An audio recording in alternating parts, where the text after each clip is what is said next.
Hello friends, आज का जो हमारा टॉपिक है वो है डिजिटल राइट्स। देखिए, जिस तरह से डिजिटली हम लोग इवॉल्व कर रहे हैं, हम लोग डिजिटली कनेक्ट कर रहे हैं, तो बात हो रही है कि हमारे कुछ प्राइवेसी की का राइट्स हैं, अलग अलग राइट्स हैं जिसको प्रोटेक्ट करना जरूरी है। तो इसी एंगल से डिजिटल राइट्स की बात आती है। तो अभी हुआ यूँ है कि जो यूरोपियन यूनियन है उसने डिजिटल सिटीजनशिप, यानी कि जो एक इंसान है जो डिजिटली एक्टिव है उसका कुछ राइट्स है और कुछ प्रिंसिपल्स हैं जो इनको फॉलो करना चाहिए उनके लिए। तो इसमें पहला है कि लोगों को एट द सेंटर रखना, मतलब कि जो लोग हैं एज अ पर्सन वो सेंटर में होने चाहिए और उनके अनुसार बाकी टेक्नोलॉजी इवॉल्व होनी चाहिए। दूसरा है कि फ्रीडम ऑफ चॉइस, यानी कि हर एक इंसान जो कि डिजिटली एक्टिव है उसे फेयर ऑनलाइन एनवायरनमेंट होना मिलना चाहिए जिससे कि वो सेफ रहे हर तरह के हार्मफुल कंटेंट से। तीसरा है safety and security. Safety and security मतलब कि चाहे वो बच्चा हो या कोई वल्नरेबल सेक्शन हो, हर तरह से सेफ और सिक्योर्ड होना चाहिए। चौथा है कि सॉलिडरिटी और इंक्लूजन, यानी कि डिवीज़न नहीं होना चाहिए लोगों के बीच में। जो डिजिटल डिवीज़न है उसको रोकना चाहिए।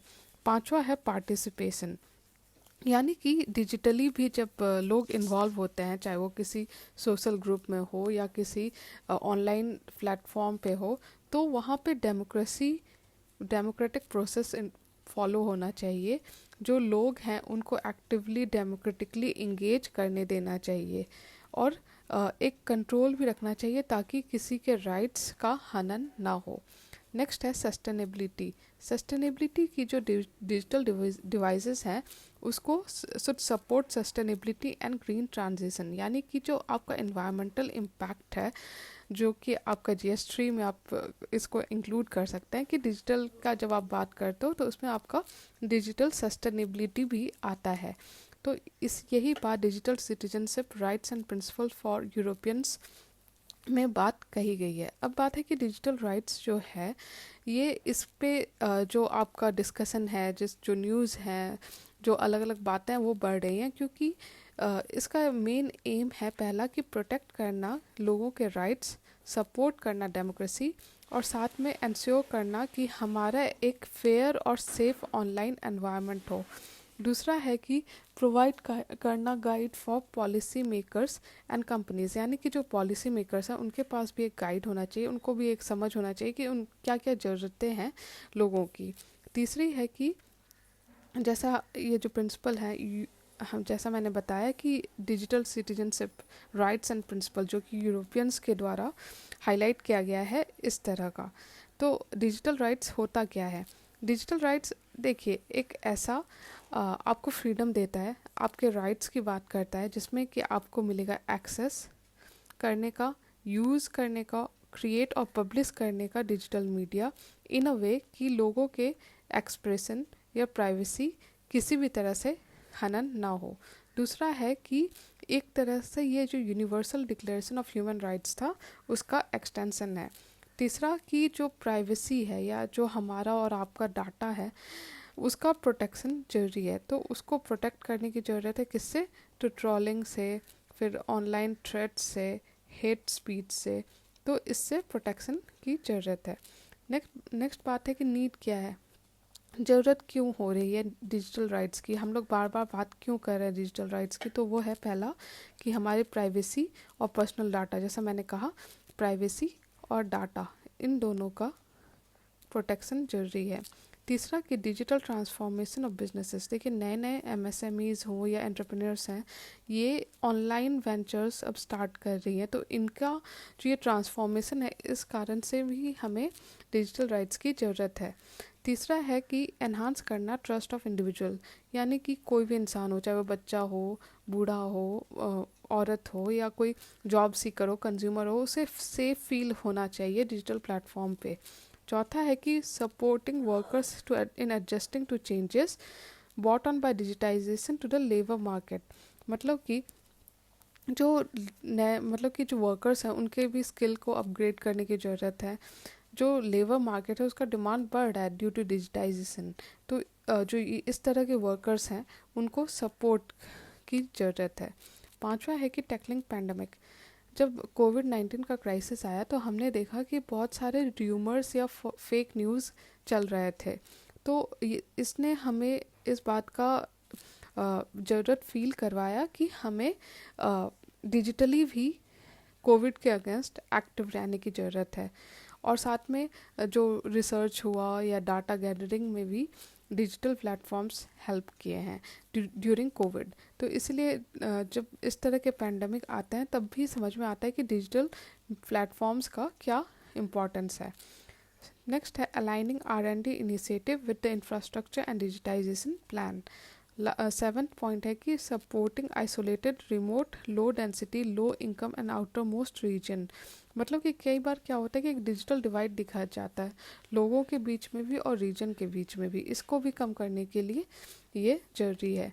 8वां है प्रमोटिंग डिजिटल डेमोक्रेसी। मतलब जैसे मैंने कहा कि हर सेक्शन के लिए डिजिटल प्लेटफॉर्म्स एक्टिव और डेमोक्रेटिक होना चाहिए।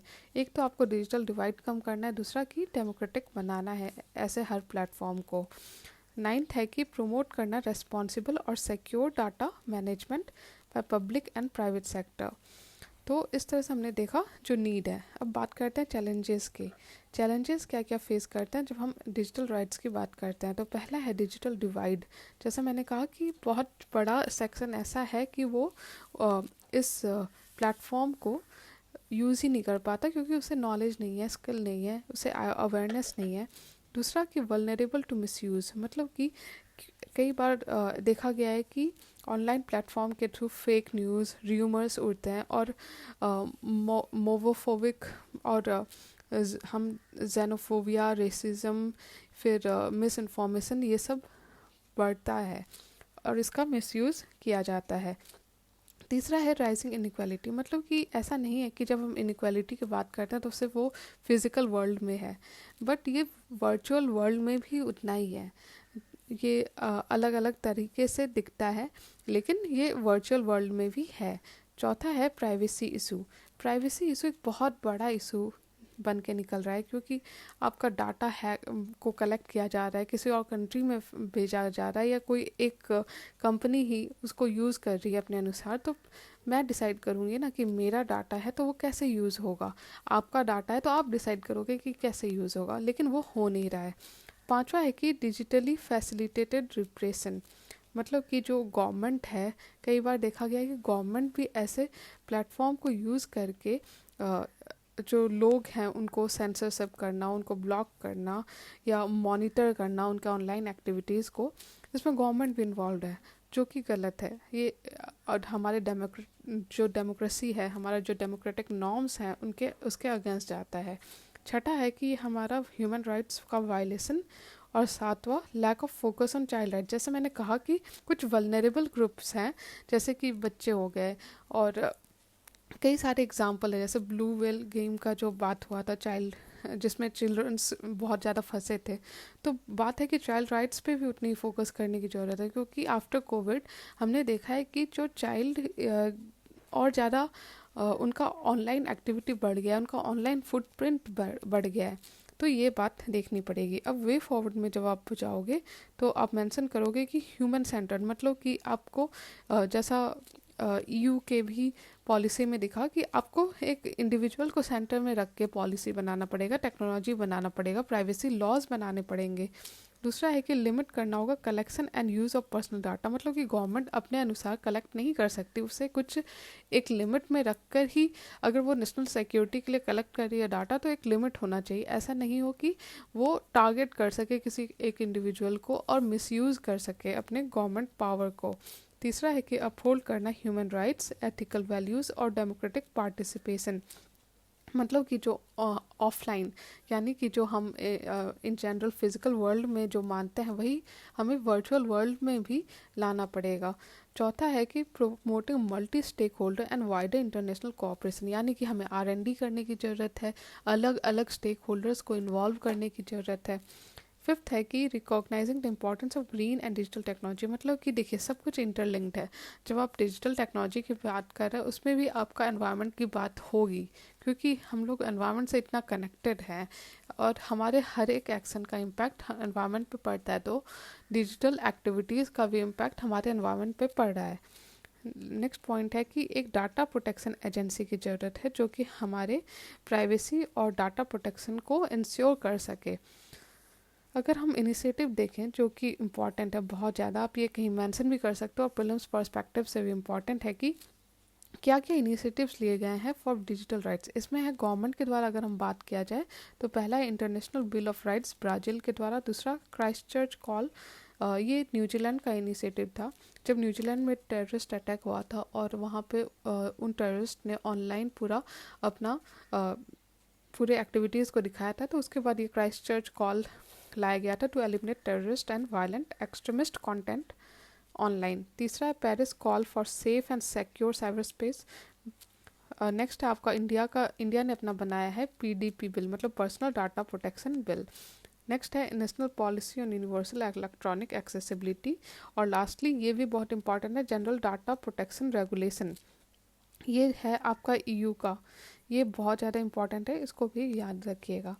नेक्स्ट है सिविल सोसाइटी। अगर हम सिविल सोसाइटी के भी लेवल पे हमारी बात हो रही है डिजिटल राइट्स के बारे में, तो पहला है आपका मनीला प्रिंसिपल, दूसरा है report of the secretary general on road map for digital cooperation, तीसरा है Delhi declaration for just and equitable internet, फिर नेक्स्ट है charter of human rights and principle for internet, lastly universal guidelines for artificial intelligence. तो ये सारे civil society के द्वारा लिए गए स्टेप्स हैं। अगर इसके अलावा एक है आपका असिलोमर एआई प्रिंसिपल, मतलब जब आर्टिफिशियल इंटेलिजेंस के बारे में बात कर रहे हैं उससे ये लिंक्ड है आपका असिलमोर एआई प्रिंसिपल्स। तो इस तरह से हमने समझ लिया इस पूरे आर्टिकल को। आई होप आपको अच्छा लग रहा हो वीडियो। अगर वीडियो अच्छा लग रहा है तो प्लीज़ लाइक कीजिए और मेरे चैनल को सब्सक्राइब कीजिए। Thank you.